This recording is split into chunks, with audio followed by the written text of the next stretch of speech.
Evening everybody, and welcome to a rather odd build. No, forget I said that. The most strangest build I've ever built, I think. And certainly the first bird, possibly the first animal altogether. Unfortunately, it doesn't run as well as you'd like. I'll go into that in a bit, why it doesn't. What we got then, it's a bird of some description. I've called it the Barmy battery hen because it doesn't fly very well, as I've found out when it's fallen a few times. And it's got batteries here. Therein lies some of the problem. Batteries. It's finicky to get to run well at all, really. It will run, and I have had it run quite good on pretty duff batteries.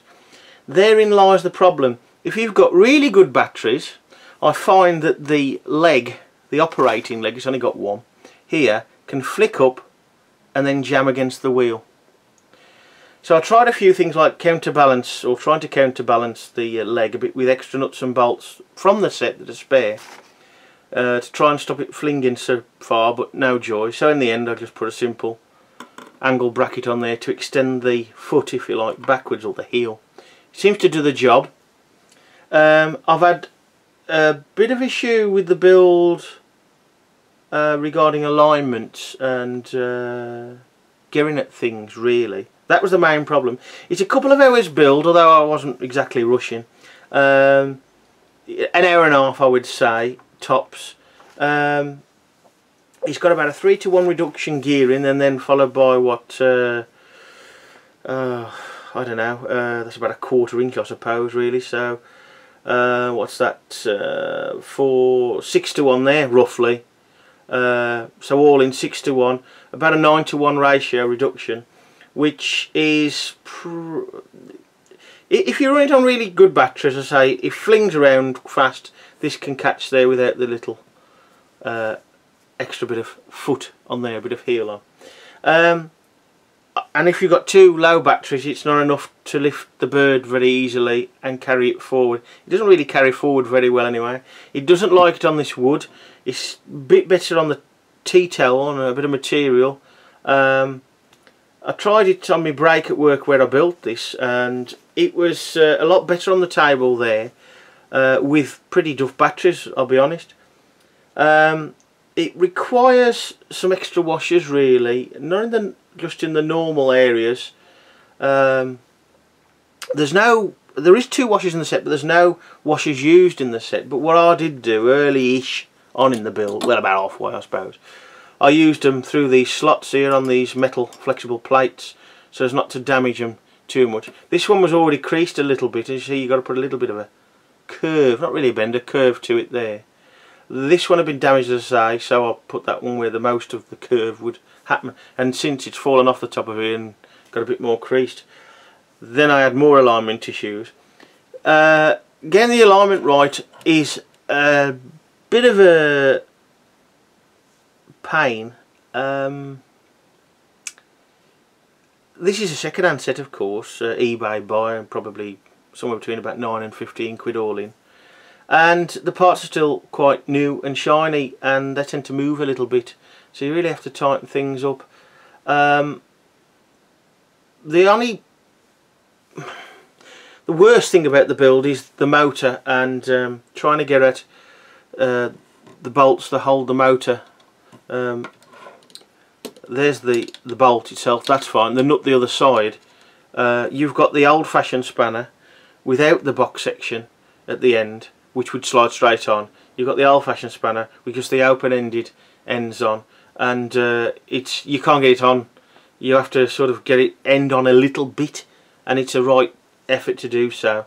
When I first put it together, I did it with the spanner on, and of course that meant that the motor didn't sit quite low enough, and it was alright then. I could use the spanner then, but of course later on, alignment issues and that with the gear and everything, I had to drop it down a little bit more, and that's when I really had the problems. Now the leg does flop around considerably, but the side to side play doesn't seem to bother it really. It was just the catching of the on the tyre there jamming actually. Now I do like this model purely because it's so different from the normal cars, trucks, helicopters.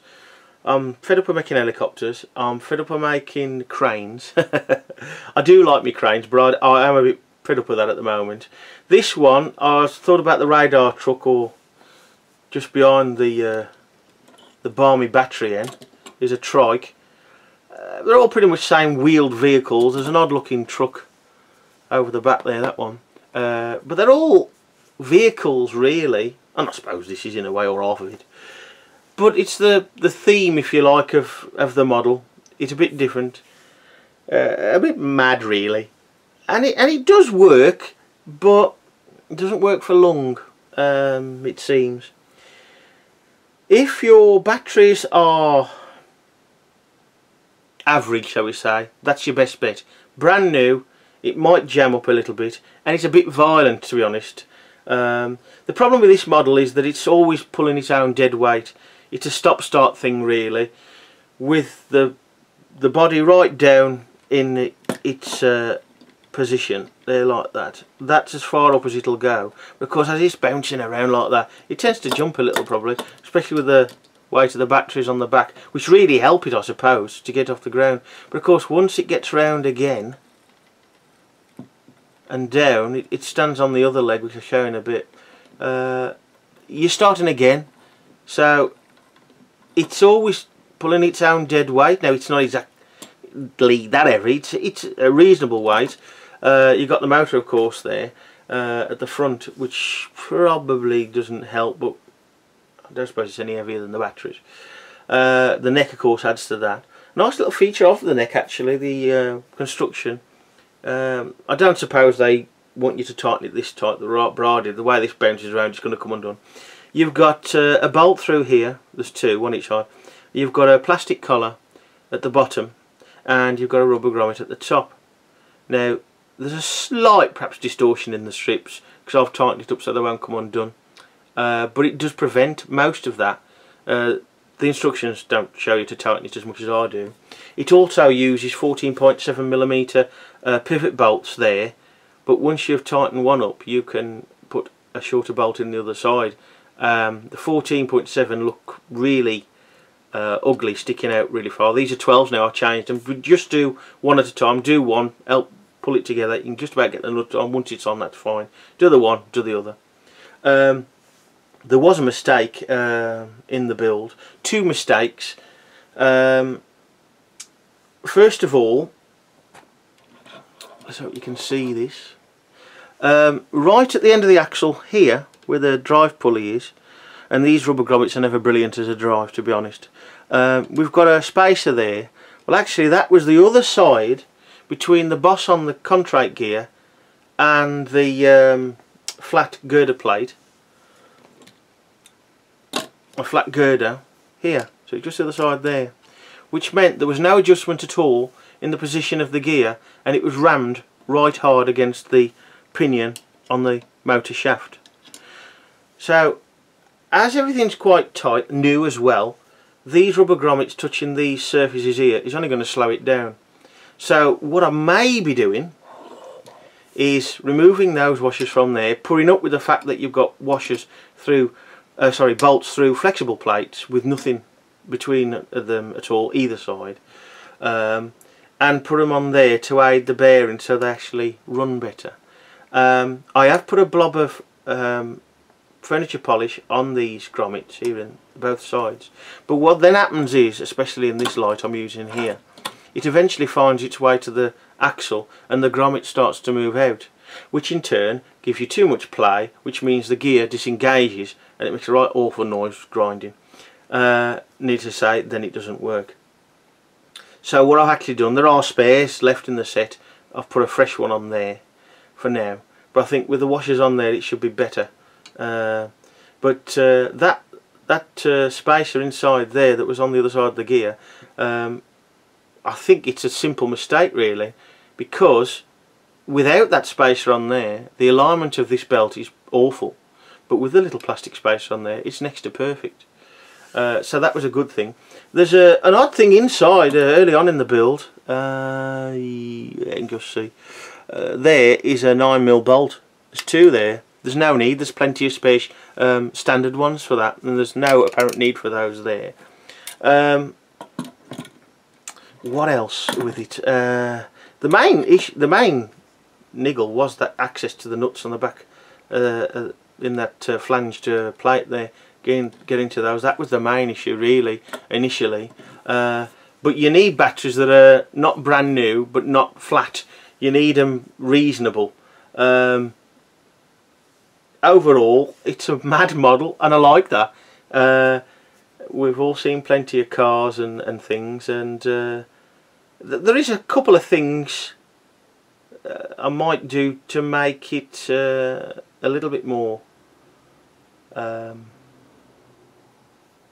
consistent in its performance, I suppose. It worked nice after I'd made it at work on these half flat batteries, more than half flat probably. The surface was better there. It wasn't shiny, it wasn't really rough, it was just nice, the tables, and they were level, whereas this box isn't, even though I've levelled it up. You can see that by the box here. It was so bad actually before that when it tried to go uphill it just slid backwards. But what it doesn't do, because there's no obviously differential in something like this, and the axle's fixed, it's a fixed axle with these push on nice tyres. I like the tyres with the hubs there. Of course it's trying to drag itself against, and it takes a reasonable amount of force to, I'll do it that way so you can see it. You're dragging the tyre round depending on which way it feels like going, and really you want one wheel to go one way, one wheel to go the other. So I may change the back axle so that that does happen. Put two axles in maybe, two shorter axles and perhaps a collar. That is going across off the rule of using set parts only. It does work in a fashion, sometimes better than others, and it's just mad. I do like it because it's mad. It's different. It's not a crane, it's not a car, it's not a helicopter. It's just completely mad. One last thing about the build. As I said, I think I said, it took me about 2 hours, which really was a bit too long, I thought. It should have been an hour and a half tops. The pulley, the nut, I wouldn't be surprised if it took me a good 20 minutes, half an hour to try and get the spanner in some way on those nuts that hold the motor in place. That was the most awkward. The last little trick, if you like, slight improvement, not a perfect improvement, is on the head here, made up out of in the main these two 3/0 1.5 inch strips. Now there's no washers left at this stage, of course, as I've used them on the body, if you like. So what I found was, if I put the two strips together like this but without a nut underneath the strip there, it distorted the strip quite a bit, it being layered. So the only thing I've got is a nut, so I'll put the nut in there to act as a space and then put it on. There'd probably is a slight little bit of bending of that strip there, but only very slight now. But as I say, far more damages when it's trying to fly and not got very far. So I'm going to try it at the risk of scratching my top here. Let's see what happens this time.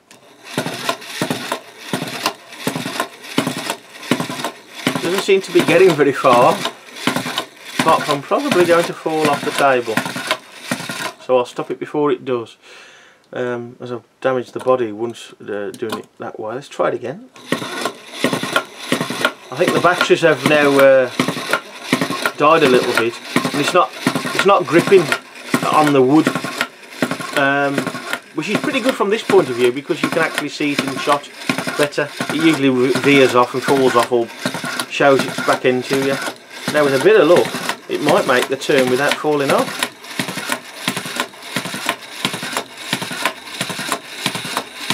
The flexing side to side in the leg seems to help that. Well done, Mr. Bird.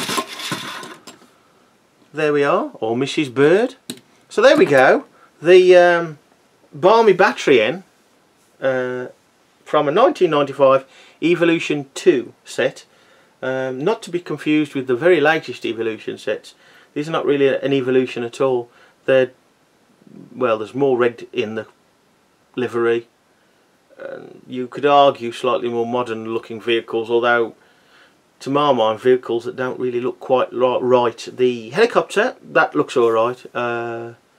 The radar truck moves along and rotates the radar dish, but there's a couple of racing cars. Like one's like a racing car and the other one's a bit like a buggy, and there's very little difference. But you can't grumble. Some of the set parts, the strips were a little grubby. Not too bad at all, really. Just a bit of fingerprint staining, really, that sort of thing. But for the money you pay, if you can get it posted no more than about 15 quid, it's a good set.